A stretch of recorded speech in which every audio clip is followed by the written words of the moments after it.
Assalamualaikum warahmatullahi wabarakatuh. Izin perkenalan, nama saya Anissa Fitri Anggraeni, NIM saya 19210152.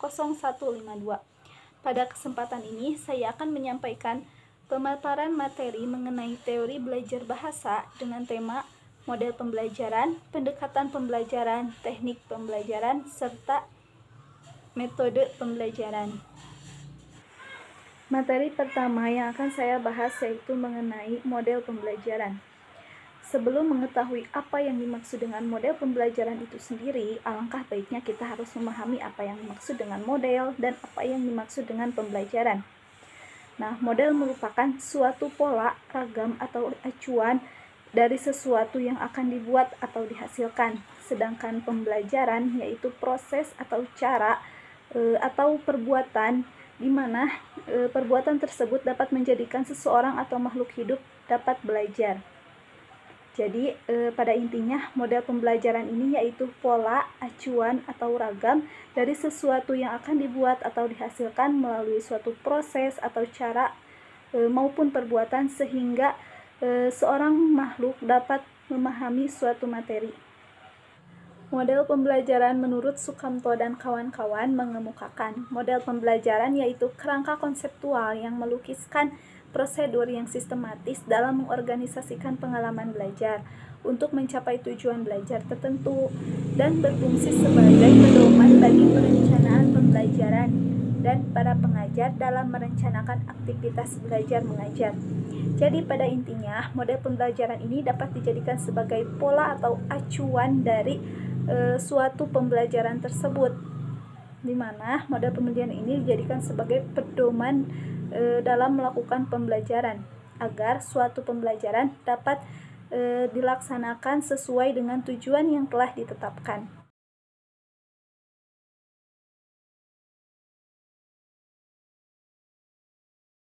Yang selanjutnya yaitu ada model pembelajaran kooperatif. Merupakan suatu bentuk pembelajaran dengan cara siswa belajar dan bekerja dalam bentuk kelompok-kelompok kecil, di mana dalam kelompok kecil ini dibagi menjadi 4-6 orang dengan struktur kelompok yang bersifat heterogen. Nah, model pembelajaran kooperatif ini juga dibagi menjadi beberapa. Yang pertama yaitu ada STAD atau singkatan dari Model Student Team Achievement Division, yaitu guru memberi pelajaran dan menyuruh siswa untuk menguasai pembelajaran tersebut dalam bentuk kelompok. Namun, dalam kelompok ini dapat saling membantu. Yang kedua ada model Jigsaw. Pada model ini menitik beratkan pada kerja kelompok siswa dalam bentuk kelompok kecil, di mana tiap anggota dari kelompok diberi tugas yang berbeda. Yang ketiga ada investigasi kelompok, bertujuan untuk mengembangkan kreativitas siswa, baik secara perorangan maupun kelompok. Yang keempat ada model struktural. Terdapat 4 prinsip dalam model ini, yaitu adanya interaksi serentak, partisipasi sejajar, intervensi positif, dan akuntabilitas. Yang kedua ada model pembelajaran konseptual atau CTL, merupakan suatu konsep belajar yang membantu guru untuk mengaitkan antara materi pelajaran dengan keadaan situasi dunia nyata siswa dan mendorong siswa membuat hubungan antara pengetahuan yang dimilikinya dengan penerapannya dalam kehidupan mereka sebagai anggota keluarga maupun sebagai anggota masyarakat. Yang ketiga ada model pembelajaran berbasis masalah, merupakan penggunaan berbagai macam kecerdasan yang diperlukan untuk melakukan konfrontasi terhadap tantangan dunia nyata, kemampuan untuk menghadapi segala sesuatu yang baru, dan kompleksitas yang ada. Yang keempat adanya model pembelajaran based instruction. Model pembelajaran ini berbantuan media movie, di mana model ini dapat mendorong siswa untuk menganalisis masalah, mencari informasi, maupun menyusun hipotesis, serta memecahkan masalah dengan bantuan layanan video maupun film dalam mengidentifikasi suatu permasalahan. Yang kelima ada model PAKEM atau singkatan dari partisipatif, aktif, kreatif, dan menyenangkan. Pada model ini, guru dituntut untuk dapat melakukan kegiatan pembelajaran yang dapat melibatkan siswa melalui partisipatif, aktif, kreatif, dan menyenangkan, yang membuat siswa dapat menciptakan karya, gagasan, pendapat, atau ide, serta hasil penemuannya dan usahanya sendiri, bukan dari gurunya.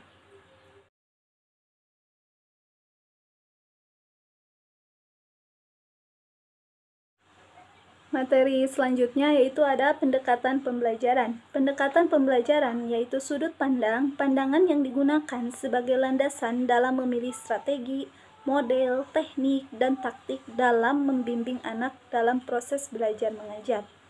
Menurut Nuryani, pendekatan pembelajaran lebih menekankan pada strategi dalam perencanaan, sedangkan metode lebih menekankan pada teknik pelaksanaannya.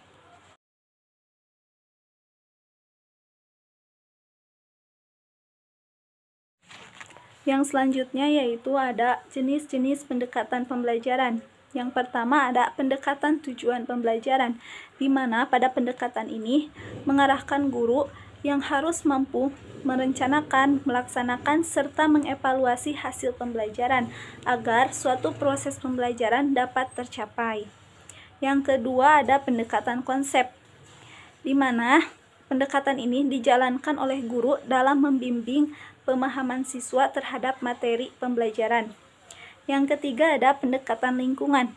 Pendekatan lingkungan ini merupakan suatu kegiatan proses belajar yang dijalankan oleh siswa melalui kegiatan guru yang mengaitkan antara materi pembelajaran dengan lingkungan siswa itu sendiri. Yang keempat adanya pendekatan inquiry, merupakan proses pembelajaran yang mendorong siswa untuk menggali materi pembelajaran secara mendalam melalui bimbingan guru secara sistematis. Yang kelima adanya pendekatan discovery.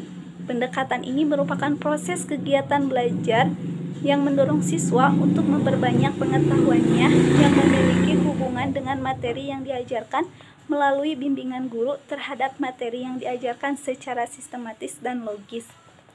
Yang keenam adanya pendekatan penemuan, merupakan proses pembelajaran yang dilakukan oleh siswa terhadap materi yang diajarkan dengan cara menemukan atau menganalisis suatu objek. Yang selanjutnya adanya pendekatan proses, merupakan pengembangan kemampuan siswa dalam keterampilan proses atau langkah-langkah ilmiah seperti mengamati, berhipotesa, ataupun merencanakan. Yang selanjutnya ada pendekatan isi, di mana pendekatan ini dilakukan oleh siswa dalam mempelajari sesuatu melalui wujud suatu materi, isi materi, dan kreasi terhadap materi yang diajarkan oleh guru dalam proses pembelajaran.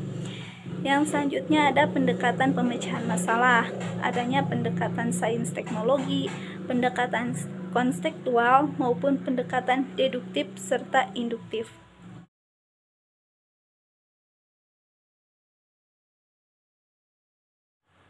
Selanjutnya ada strategi pembelajaran. Strategi pembelajaran yaitu suatu garis-garis besar yang dijadikan sebagai haluan untuk bertindak dalam usaha mencapai sasaran yang telah ditetapkan. Misalnya, pada suatu bidang sekolah, strategi pembelajaran ini ditentukan sebagai pola-pola umum untuk kegiatan guru dan siswa dalam kegiatan belajar mengajar untuk mencapai tujuan yang telah ditetapkan. Menurut para ahli, salah satunya menurut Kemp, strategi pembelajaran merupakan suatu kegiatan pembelajaran yang harus dikerjakan guru dan siswa agar tujuan pembelajaran dapat dicapai secara efektif dan efisien.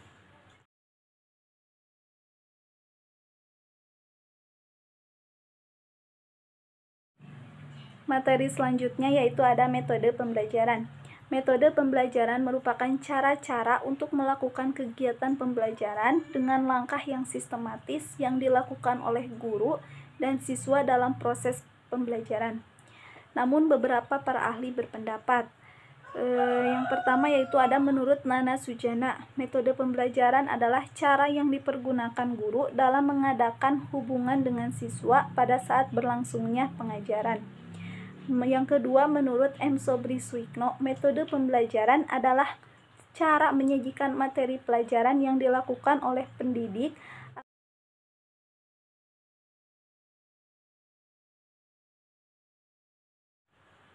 Jadi, dalam metode pembelajaran ini, seorang guru atau pengajar dituntut untuk dapat membuat langkah atau metode pembelajaran dengan sekreatif mungkin agar suatu pembelajaran dapat dilakukan secara sistematis. Namun, isi dari pembelajaran tersebut harus dengan mudah dikuasai oleh para peserta didik. Jenis metode pembelajaran tersebut dapat berupa metode konvensional atau ceramah, diskusi, demonstrasi, simulasi, pengalaman lapangan, debat, berbagi peran, ataupun menggunakan metode mind mapping.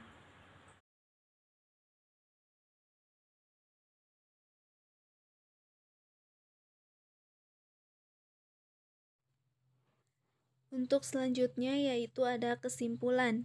Yang pertama ada model pembelajaran, pendekatan pembelajaran, strategi pembelajaran, metode pembelajaran, serta teknik pembelajaran.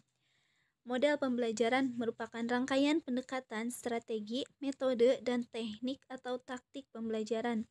Namun pada intinya model pembelajaran ini merupakan suatu bungkus atau biasa disebut dengan cover dari pendekatan, strategi, metode, dan teknik. Yang kedua ada pendekatan pembelajaran, merupakan pandangan, filsafat, hakikat teoritis bahasa atau pembelajaran bahasa. Pada pendekatan ini kita harus mengetahui bagaimana cara kita melakukan pendekatan kepada siswa dengan pandangan yang kita miliki. Yang ketiga ada strategi pembelajaran, merupakan konsep atau rencana pembelajaran secara utuh. Misalnya, kita akan mengajar tentang puisi kepada siswa. Nah, pada saat itu kita harus mempunyai konsep ataupun rencana pembelajaran dari awal sampai akhir, tahap demi tahap. Yang keempat ada metode pembelajaran, merupakan prosedur dalam pembelajaran atau kerangka proses pembelajaran. Dan yang terakhir yaitu ada teknik pembelajaran, merupakan cara khas yang operasional atau tindakan. Nah, pada teknik ini merupakan cara yang dilakukan guru kepada peserta didik dalam mencapai kompetensi dasar. Mungkin sekian yang dapat saya sampaikan. Mohon maaf apabila terdapat kekurangan dalam penyampaian materi. Wassalamualaikum warahmatullahi wabarakatuh.